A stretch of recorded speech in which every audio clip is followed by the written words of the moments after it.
Buenos días, un especial saludo a todas las personas que nos acompañan de diferentes lugares del país. Empezamos el cuarto día del octavo Congreso Nacional de Bibliotecas Públicas, en el que hablaremos de oralidades, educación y formación de ciudadanías.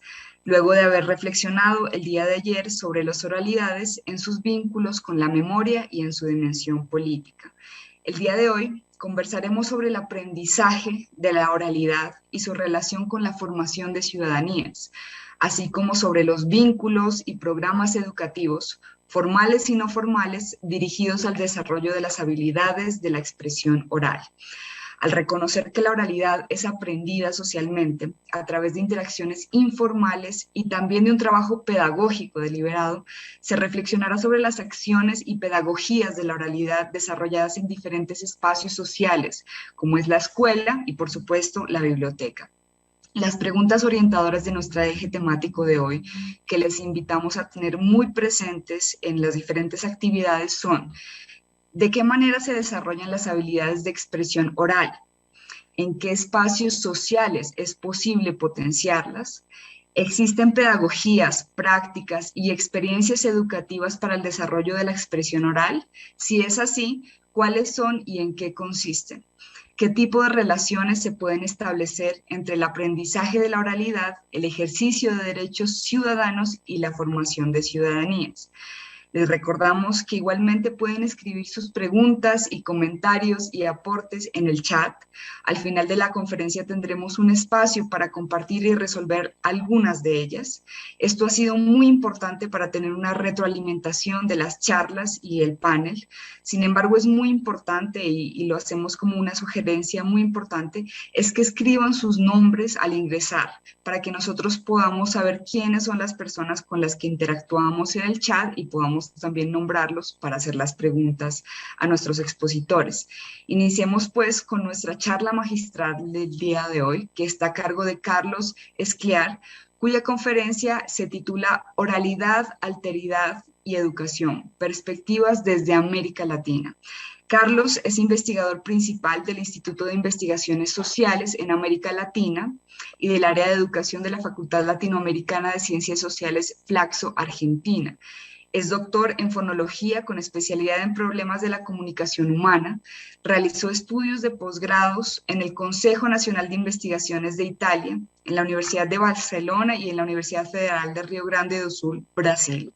Fue coordinador del área de educación de Flaxo Argentina en el periodo 2008-2011. Actualmente coordina los cursos de posgrados Pedagogías de las Diferencias, Entre Cuerpos y Miradas y Escrituras, Creatividad Humana y Comunicación en la sede de Argentina de la Facultad Latinoamericana de Ciencias Sociales. Es doctor honoris causa por la Universidad Nacional de Cuyo en Argentina. Carlos, bienvenido. Adelante, tiene la palabra.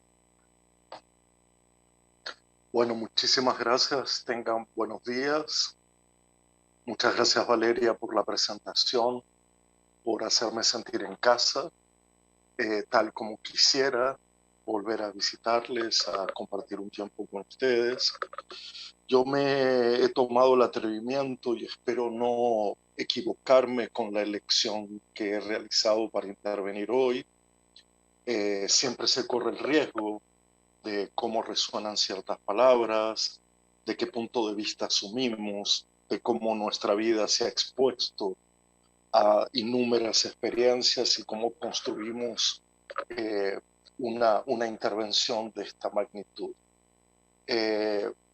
Les confieso esto porque a partir de ahora lo que haré es hacer un recorrido sobre el contar, sobre el narrar, sobre el hablar, sobre el escuchar, sobre el educar, a partir de una mezcla, espero que resuene bien en vuestros oídos, una mezcla entre la literatura, la filosofía y la educación. Esa es mi mezcla, ese es mi cuerpo, eso es lo que puedo, y por eso me es difícil pedir disculpas si equivoco el lugar donde vertiré estas palabras, pero al mismo tiempo agradezco la libertad que me han dado para elaborar esta perspectiva que comienza exactamente con la vida, con la vida. con esa relación tan esquiva entre vida, educación, oralidad y narración. Entonces, allí voy. La vida es fundamentalmente circunstancial, es efímera, es contingente. Este es un saber ancestral que la memoria insiste en revelar una y otra vez y que las novedades de estos tiempos no logran disimular. Los cuerpos no son eternos, la respiración se corta de un segundo al otro, el corazón no late hasta el infinito, las palabras se desgastan. Saberlo así no significa aceptarlo o complacerse. Sabemos que las culturas bordan los tejidos experienciales para dar presencia a la vida y trascendencia a la existencia, que las religiones intentan todo el tiempo hacer renacer la fe en algo o en alguien, y que las filosofías se preguntan por la muerte para poder pensar y ejercitar qué es el vivir, y el arte detiene o intenta detener ese instante misterioso entre la vida y la muerte. Hay un poeta madrileño, Ángel González, que lo dice de esta manera: lo que queda tampoco ya sería suficiente si durase. Lo que queda tampoco ya sería suficiente si durase. La palabra aquí no es lo que queda, sino lo que dura, lo que intentamos hacer durar, la duración del tiempo, no su secuencia, no su cronología, sino la intensidad, no el tiempo que pasa, sino lo que pasa en el tiempo. Por eso habría que contar sobre todo lo oscuro, lo opresivo, lo que todavía no ha tenido palabras, lo que es puro grito o lo que está en la punta de la lengua. Intentar desentrañar aquello que ha obturado la vida, lo que la ha humillado, dejando un relato a medio hacer y una vida a medio camino. Para que existan historias, para que de verdad puedan ser contadas, es necesario escuchar. Y esto quiere decir prescindir del yo que se anticipa, que ya sabe, que ya conoce, que adivina aburridamente todo lo que vendrá. Nada hay de más triste que una historia que ha sido desoída, abandonada, olvidada, desechada. Como si la vida que expresa ese relato posible se muriera lentamente. Para que haya vida, es preciso que haya otras vidas que les den sostén, que las escuchen, que las acompañen, que les presten atención. Creo que vivimos demasiado tiempo bajo el imperio del descuido.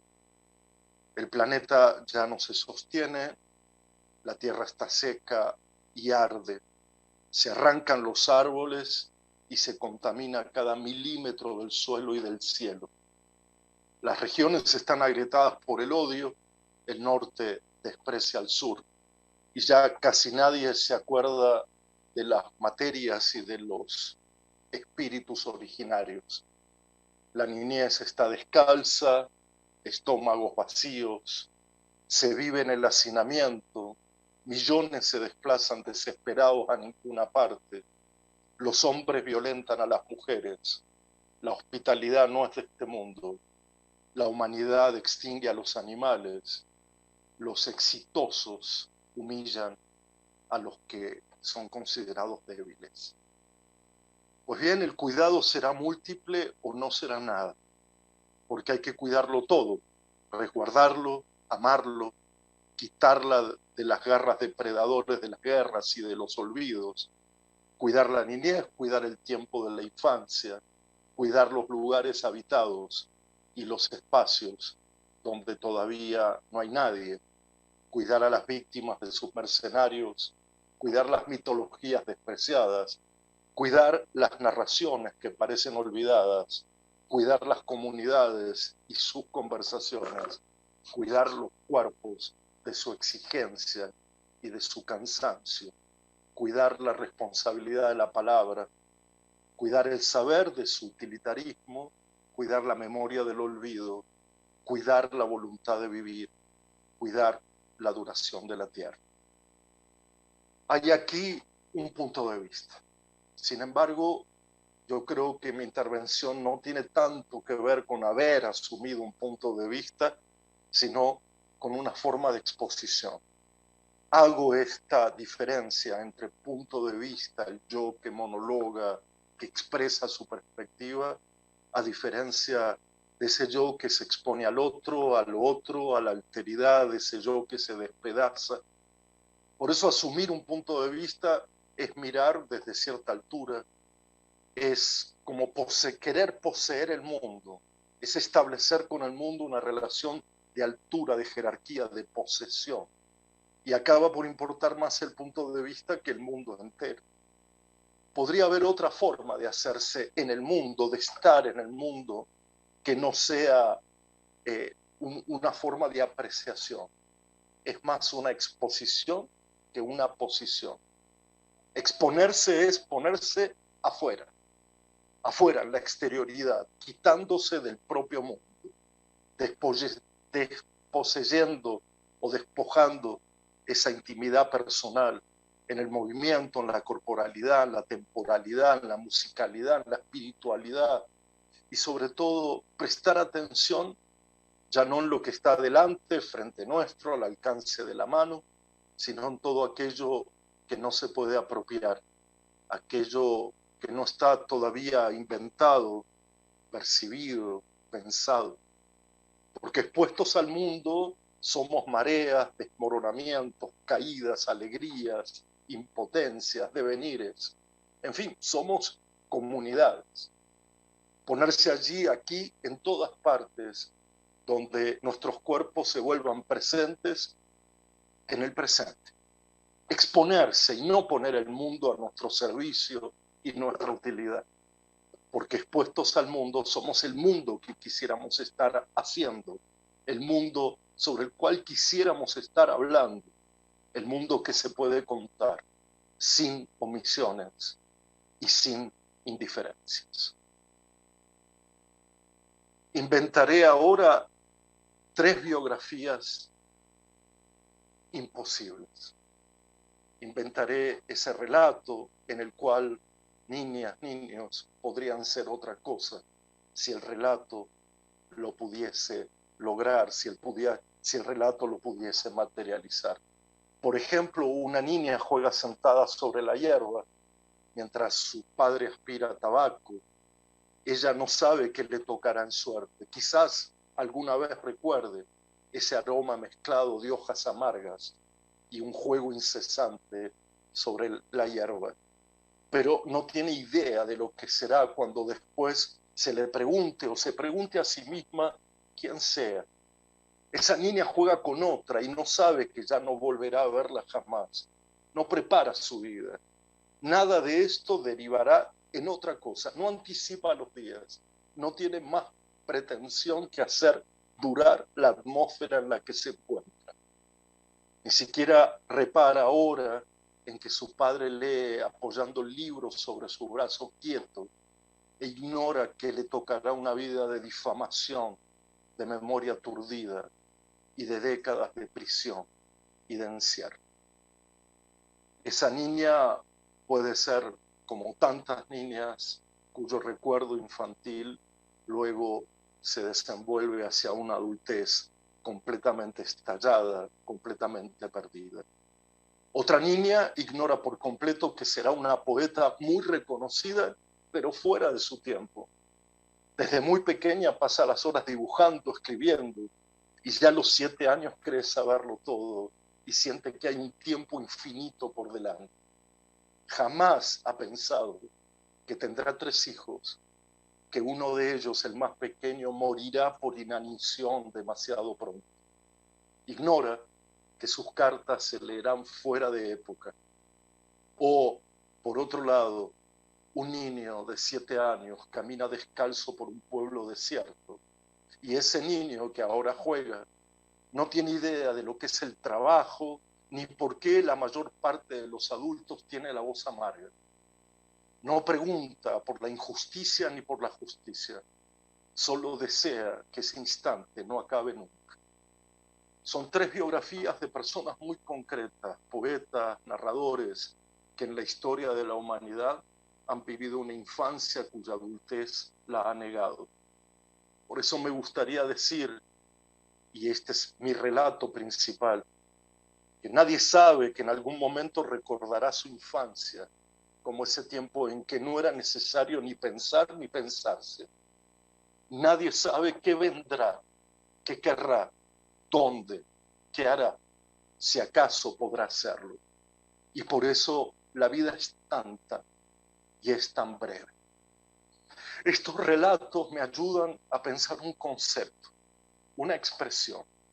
Y esa expresión fue escrita alguna vez por el antropólogo Rodolfo Kusch, quien afirmó que estar siendo, esa expresión tan hermosa de tantas comunidades, estoy siendo tal o cual cosa en el presente, se ha traducido históricamente y de una forma lamentable como un mero estar sin sentido, subordinado siempre a las lógicas de tener que ser alguien, de tener que ser algo, lo que resulta siempre en una fagocitación del otro en apariencia interminable.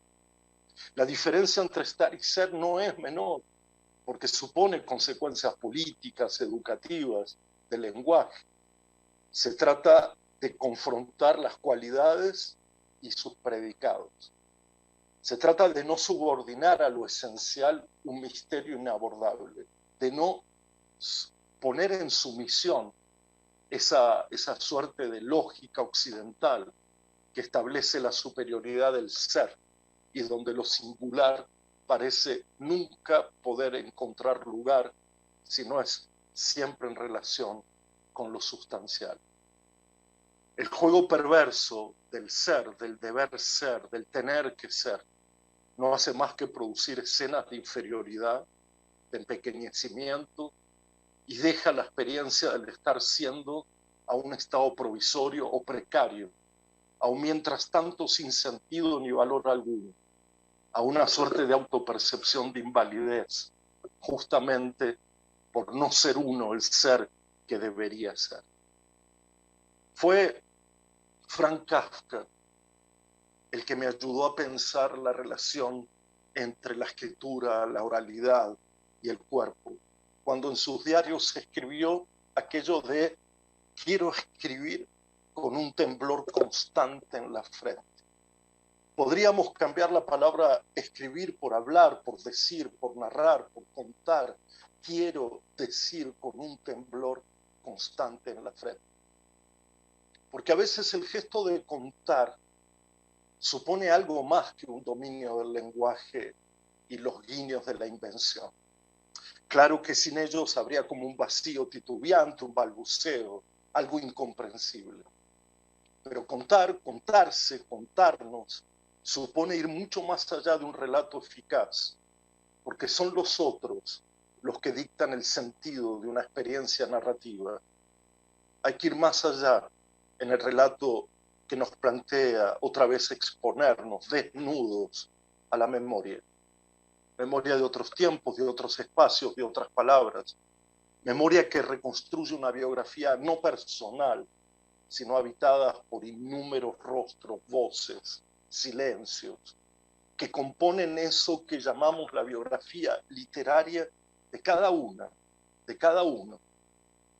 Contar es siempre un gesto de una memoria imprescindible. Contar es cuidarnos, como lo ha escrito tan genialmente Alessandro Barico en su novela Novecento. No está jodida de verdad mientras tengas una buena historia a cuestas y alguien a quien contarse. No estamos jodidos de verdad mientras tengamos una buena historia a cuestas y alguien a quien contarse. Tengo delante de mí un recuerdo infantil del contar, y me gustaría contárselos tal como si yo fuera un niño que por primera vez piensa, recuerda, no quiere olvidar el gesto del contar. Allí va. Contar, contar, contar. Me sumerjo en la palabra contar y me resueno a cuento y a cuenta. Que cuenta puede significar hacer de cuenta como hacer cuentas, y que contar es contar un cuento.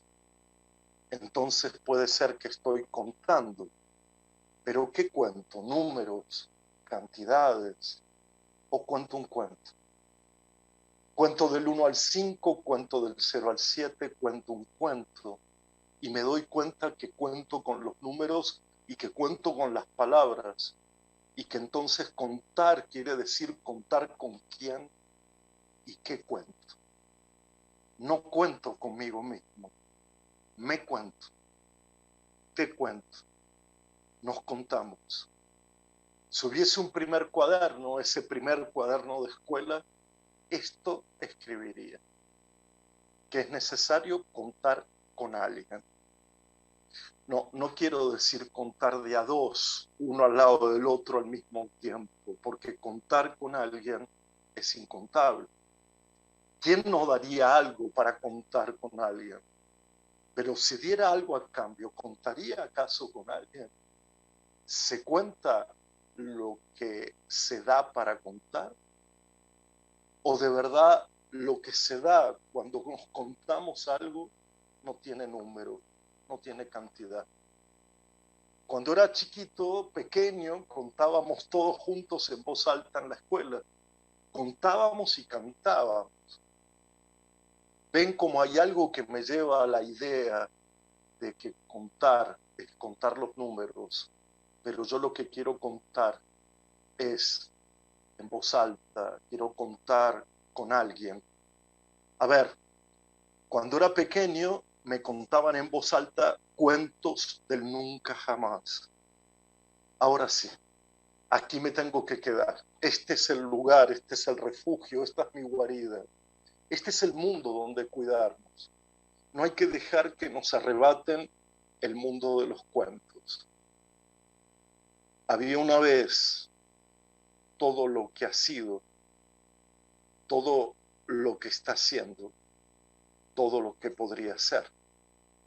Y además había una vez todo lo que pudo haber sido, todo lo que todavía no es, todo lo que quizás podrá llegar a ser. Y aún más, había una vez todo lo que nunca fue, todo lo que nunca pudo ser, todo lo que no va a ocurrir jamás. Dejar de contar es abandonar el mundo, y por ello habría que contar una y otra vez, y una vez más. Había una vez. Junto con el contar, junto con la expresión hablada, hay la conversación. Y esto pone la relación entre realidad y escuela en el lugar más preciso, más nítido. La educación es conversación sobre el mundo, es ese había una vez de todo lo que ha sido, todo lo que está haciendo y todo lo que podría llegar a ser. Pero una conversación empieza cuando puede, en cualquier momento, y jamás acaba porque la memoria suele recordar lo que hemos contado unos a otros. Una conversación no es un experimento de diálogo, según el cual cada uno toma su turno, aguarda, pregunta y responde, como si estuviéramos en un experimento ordenado de toma y dame de la palabra. La conversación es la unidad mínima de una comunidad de amistades, de relaciones esenciales. Si de verdad se conversa, todos los temas se derivan hacia la deriva y su resultado es siempre la perplejidad, como cuando nos preguntamos de pronto de qué estábamos conversando. Es el cuerpo el que conversa, no el conocimiento. Una pregunta arquea al cuerpo, una posible respuesta lo inclina hacia adelante. Las palabras sacuden, despiertan, encienden, ofenden, desesperan, revuelven. Una conversación es lo contrario del porque lo dije yo. El yo no tiene ninguna trascendencia en la conversación porque se diluye en esa potencia del nosotros. La educación no es una sumatoria múltiple de yo. La educación es una conversación del nosotros. Y esa conversación tiene como límite la indiferencia, el abandono, el quitar el cuerpo, el irse. Pero una conversación no busca acuerdos o desacuerdos, sino tensiones entre biografías. Una conversación reúne por lo menos a dos fragilidades. Solo conversando sobre nuestras mutuas fragilidades, es decir, sobre lo que no sabemos, sobre lo que no entendemos, sobre lo que no podemos, se instala una relación conversadora. Se conversa no para saber, sino para mantener las dudas más ancestrales, más existenciales, más esenciales. Se conversa sobre el amor, sobre la muerte, sobre la lectura, sobre el destino, sobre el tiempo. Porque una conversación al fin y al cabo abre una brecha en el tiempo, lo perfora, lo detiene, crea una pausa. Es esa la materia de la que está hecha la posibilidad de irse por un momento de la urgencia, de la voracidad, de la prisa, de la violencia. Una conversación no es una toma de posición, sino sobre todo esa forma de exposición, porque nos exponemos a la intemperie de la incomprensión, de lo intraducible, de lo que no somos capaces de decir, en fin, de la impotencia. Y nos exponemos también a aquello que vendrá, a lo que no sabemos de antemano. Nos exponemos a otra exposición. Porque de todo ello se trata una conversación y sobre todo de todo ello se trata la educación. El instante en el que el mundo parece y de verdad es mucho más hondo, mucho más bello y mucho más banal que de costumbre. Junto al conversar, al contar, al narrar, al decir, está el escuchar. Y escuchar quizá quiera decir reunirse con lo oído, recogerse hacia la palabra que se nos dirige, porque escuchamos de verdad, escuchamos lo que se nos dice, cuando en cierto modo comenzamos a formar parte del decir del otro. Ser todo oídos, prestar atención. Son expresiones que no hacen más que sugerir que el pensar deriva del escuchar y no al revés. Esta relación entre pensar y escuchar no hace del oír un sinónimo de comprender. Escuchar lo otro no es desde un sí mismo, sino en sí, sosteniendo la difícil y ardua tarea de la incomprensión, de lo inaccesible. Y a esto también puede llamársele conversación, porque es cuestión de escuchar, no de estar de acuerdo. Estar de acuerdo o no con algo que no pensábamos o no sabíamos o no mirábamos no tiene ninguna importancia. Sí, es cuestión de escuchar. Como si no hubiera otra cosa que un lenguaje que nunca es nuestro, hecho de fragmentos que no se poseen. Como si por un instante lo más lejano quedara próximo y lo próximo fuera lo prójimo. Como si dejáramos los oídos en medio del camino y prescindiéramos de todo discurso conocido, como si cada cosa que desconocemos encarnase la posibilidad de una verdad. Quizás de lo que se trata es de renunciar a la esencialidad, quizás de lo que se trate es de preguntarnos de verdad, y quizás la pregunta no es nunca qué es alguien, qué es algo, sino qué hay en algo, qué hay en alguien.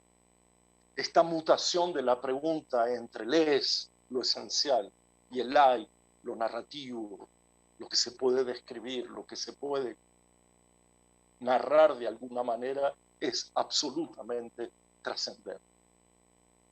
Cuando el gran lingüista Wittgenstein transformó su pregunta de qué es el lenguaje a qué hay en el lenguaje, descubrió que allí adentro había una prodigiosa diversidad de juegos cotidianos, porque el revestimiento exterior del lenguaje nos hace creer que todo parezca igual, y nada es igual.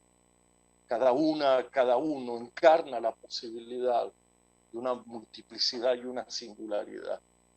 Ese intento por saber qué hay en el lenguaje y no qué es el lenguaje nos vuelve irremediablemente infantiles.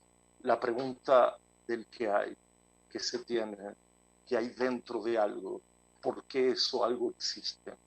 Entre la experiencia y el silencio, entre el deseo y la memoria, entre el recuerdo y el olvido, es imprescindible decir que hay tanto lo decible como lo indecible, y por eso hay que poner el lenguaje al servicio de nuestra propia desnudez, de la ternura de los demás, la potencia de un descubrimiento sin encubrir nada.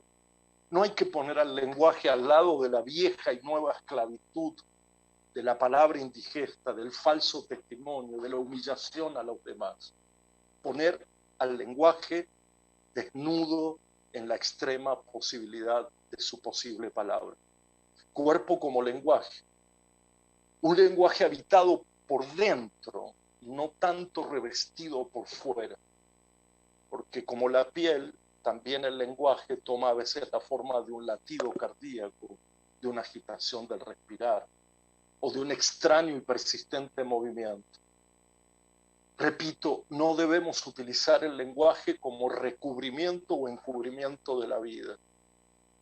Debemos ser capaces de un lenguaje como sentido, no solo como sensibilidad, el lenguaje como desorden, como desobediencia, como una rebelión frente al mundo que cada vez nos envejece más rápido. Un lenguaje a flor de piel, una piel a flor de lenguaje. Yo de pequeño le pedí a mi padre que me contara una y otra vez aquella historia cortita, pequeña, de un búho, para luego inventarme tramas intermedios. Y sentía, ojalá la vida fuera así, 2 puntos cuya distancia se hace necesaria para que sea posible ensanchar el mundo, alargarlo. Me apoyaba en su aliento, en su piel, y así podía imaginar innúmeros fragmentos al interior de un cuento que empezaba de la siguiente manera. Mi padre decía, en un país lejano, el búho cuidaba la puerta de entrada. Y acababa enseguida, hasta que un buen día el búho se quedó dormido. Y yo pasaba horas y días imaginando infinitos universos entre el búho que custodiaba la puerta y el búho que se dormía. Pensaba en los reinos, las princesas, pensaba en los guerreros, en los castillos, pensaba en las fogatas, el crepúsculo. Pero el cuento se me acabó cuando el niño que era abandonó los palacios y se volvió ansioso por el conocimiento. Y cada pregunta se transformaba en un para qué y ya no en un por qué. Entonces crecer no era otra cosa que el peso agobiante de la utilidad a lo largo de una tristeza indefinida. Al niño que ahora es el adulto que yo soy, le encantaría traducir con exactitud esa contorsión del cuerpo de su padre, pero me es imposible. La fragilidad de mi padre antes de morir era tal que me exigía no una ciencia, sino una larga paciencia. El hombre que soy yo quisiera poner en fila la absurda polvareda, multiplicar los días hacia adelante, revivir a mi padre. Pero en realidad daría todo, pero todo, como Virginia Woolf con su abuela, para que recordásemos juntos con mi padre aquel búho, para que el búho jamás se duerma. Nada desearía más que volver a escuchar la lectura de mi padre. Por eso para la vida es necesario tanto la realidad como la ficción. La ficción es invención y no hay que dejarse arrebatar esa capacidad de inventar, de crear en nombre de la utilidad, del trabajo, del dinero. Me pregunto, ¿por qué la ficción? ¿Por qué fingir otra vida? tal vez para no vivir una única vida, para que la vida no sea suerte o desgracia. Sabemos que a veces algunos nacen arrojados a la intemperie y nadie los cuida. No hay calzados, están heridos por la superficie árida de los suelos, nacen interrumpidos por una desgracia, por una ceguera, por una sordera, nacen a expensas de la inclemencia del tiempo. Nacen en la miseria de una época, interrumpidos por padres violentos. Nacen y a las pocas horas se dan cuenta que no son bienvenidos al mundo. Se dan cuenta que hay que correr detrás de quimeras insoportables, incluso desde pequeñitos, que hay que forzarse, competir, agotarse, hasta que un buen día o un mal día se preguntan quiénes son y por qué han llegado hasta aquí, a este lugar desolador en el que nunca hubieran querido estar. Ese día puede ser al año de nacer, a los 7 años, a los 15, a los 32, a los 59, no importa. Lo mismo da la sensación, se repite. Seres desdichados que desearían no ser lo que son, que quisieran no estar donde están. Y la fuerza del éxito, del vértigo, los despide a miles de kilómetros, a una suerte de planeta distinto donde la niñez no tiene infancia y la adultez parece ser pura desdicha.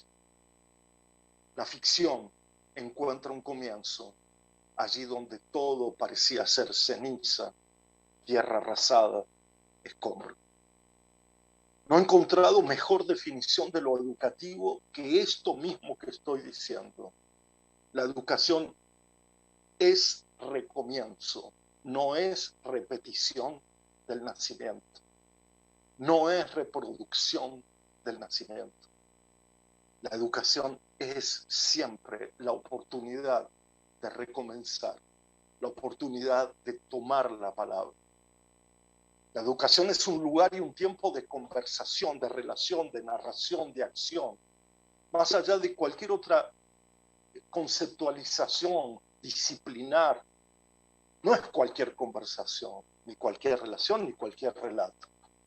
Se trata de conversar a propósito de qué hacemos con el mundo, con este mundo, de qué hacer con el ahora, pero también qué hacemos con el mundo que desconocemos, que ignoramos, que está perdido, que está olvidado. Ese mundo que nos desgarra, nos preocupa, nos conmueve, nos desconcierta. La educación es la afiliación con el tiempo del mundo. ¿Puede haber acaso educación sin una conversación de esta naturaleza? ¿Qué quedaría o qué queda de lo educativo si solo conversamos sobre lo nuevo, sobre lo que vendrá, sobre el futuro, sobre lo novedoso, sobre lo último, o sobre nosotros mismos, de un modo mezquino, con nuestras poquísimas palabras?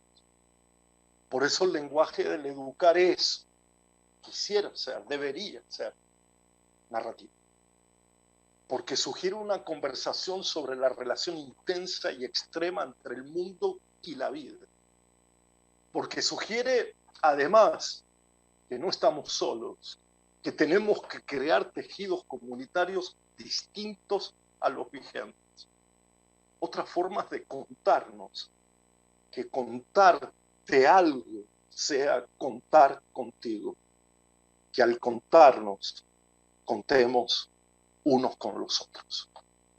Y termino. La idea ancestral del educar, salir al mundo, aprender a vivir, se ha vuelto anacrónica en los días de hoy y parece transformarse solo en un imperativo de cambio en función de las novedades, con la única finalidad de que cada uno se supere a sí mismo en una carrera, una competición, la existencia como superación y ya no como resistencia, como resistirle al mundo.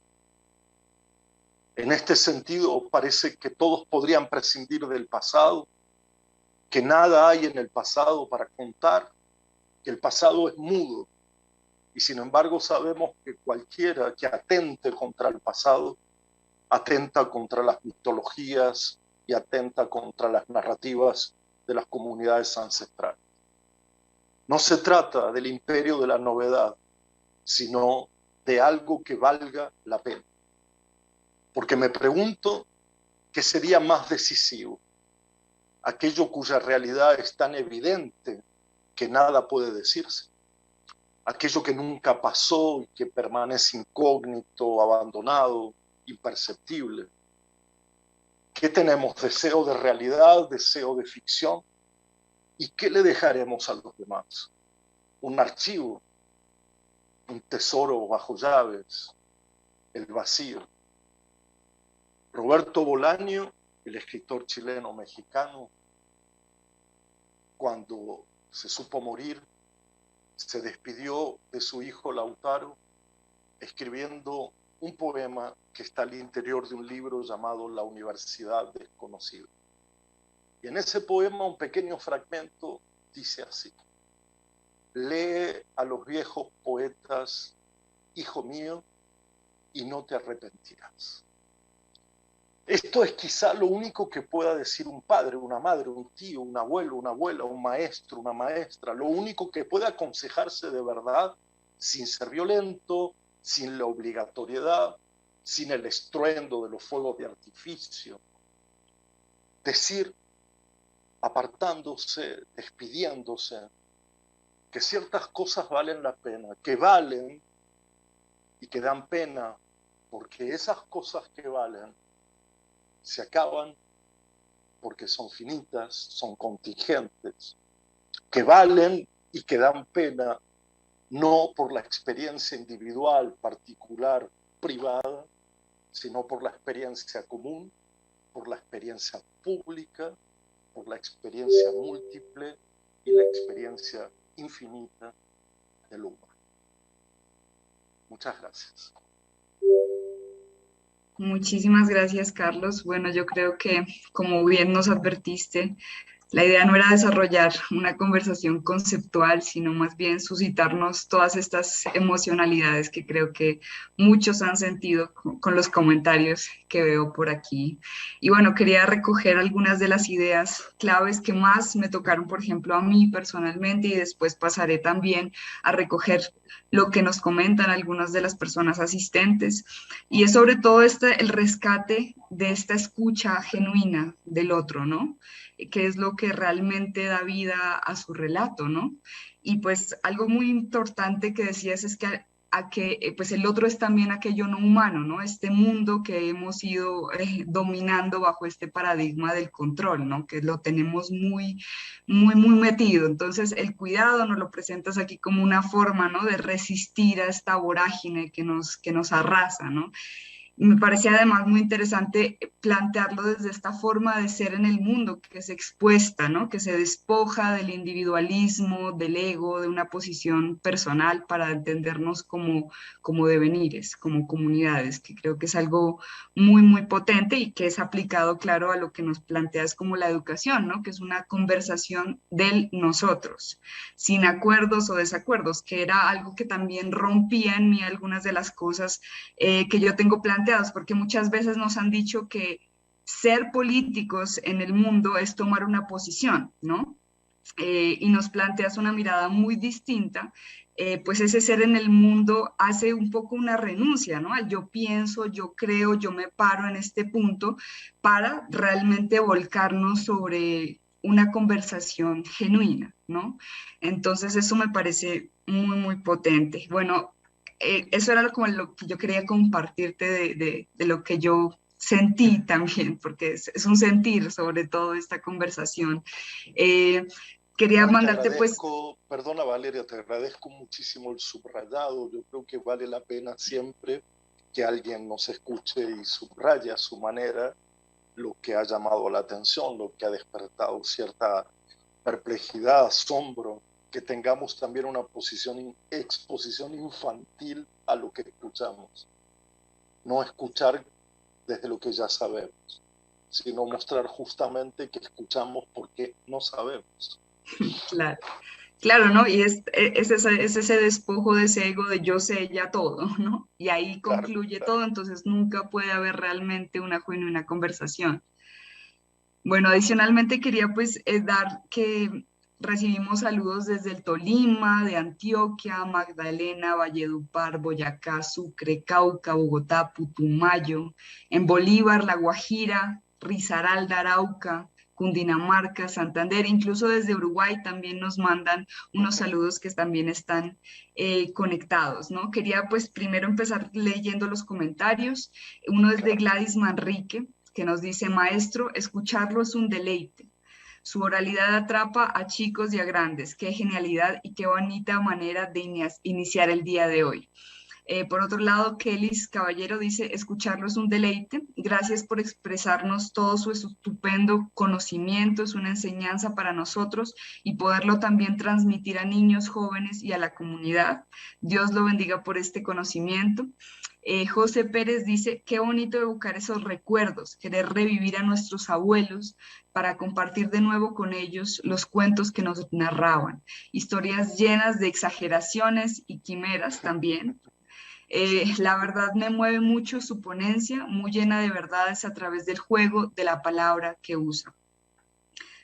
También quería compartirles, bueno, cordial saludo a todos y a todos desde la Biblioteca Municipal Antonio María Benítez de Soacha, en Boyacá, la bella nodriza de la libertad. Súper interesantes estas verdaderas palabras que comparte el señor Carlos. Me gusta la manera como podemos expresarnos por medio del pensamiento y las acciones que realizamos, siempre respetando el pensamiento y acciones de los demás, ¿no? Me hace recordar tantas emociones de cuando era pequeña, que creo que es algo que suscitaste en muchos, ¿no? Volver a esta infancia, que es también una posición desprevenida frente al mundo, ¿no? Creo que Exacto, eso es exacto. muy bonito. Y ellos muchos dicen que recuerdan mucho estos temas con relación a su propia infancia. Quería pues finalmente hacer una pregunta Ajá. que hace Nancy, ¿no? Dice, es muy potente la frase que ha dicho acerca de contar es cuidarnos, un lenguaje habitado por dentro, cuánta profundidad. ¿Cómo considera debe ser entendida la escucha en el quehacer bibliotecario y educativo? ¿De qué manera considera que las bibliotecas pueden incidir en crear conciencia del presente, del estar y del ser? Bueno, primero muchas gracias por que hayas leído algunos comentarios que si son verdaderos me conmueven profundamente, o sea, si no te los has inventado para hacerme sentir bien a mí, te los agradezco profundamente porque aparecen palabras muy bonitas, ¿no? Otra vez el subrayado es la idea del deleite, la idea de un deleite que parece no formar parte de lo académico, ¿no? Y curiosamente se ha repetido esta palabra, la idea de la infancia, no tanto de volver, sino de tratar de ir hacia ella, ¿no? Es decir, Virginia Woolf, en ese pasaje que comenté antes, decía aquello de daría todo para volver al regazo de mi abuela y escuchar otra vez cuando me contaba un cuento, pero al mismo tiempo decía la atmósfera es imposible, no se puede regresar a esa atmósfera.